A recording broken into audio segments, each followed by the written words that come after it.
Creativity comes in many different forms, and not all of them are appropriate for leaders. Why is that? It's because leaders fundamentally have to be responsible. Leaders have to put the welfare of the people that they lead first. They have to prioritize short, medium, and long-term goals. They have to get results. They're responsible for the outcomes that they oversee. Now, what does this mean for creativity? There's a difference between a typical creator and a typical leader. A typical creator, fundamentally their role is to express themselves, whereas fundamentally a leader has to make decisions. Now think about how this affects the principle of risk.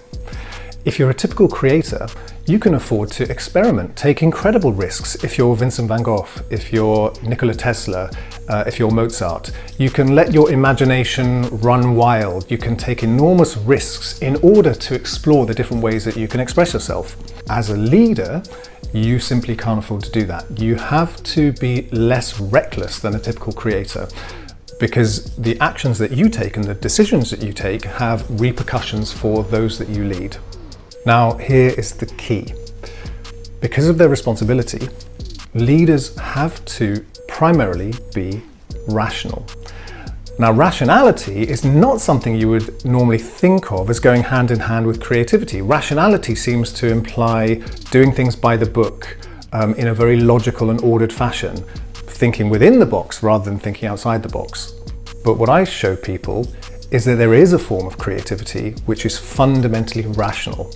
I call it counterintuitive rationality.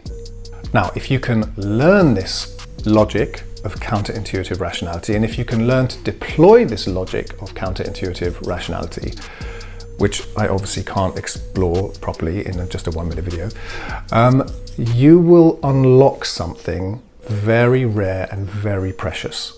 I call it special trust. The people you lead will trust you, not just in an ordinary way, they will trust you in a much more profound and connected way.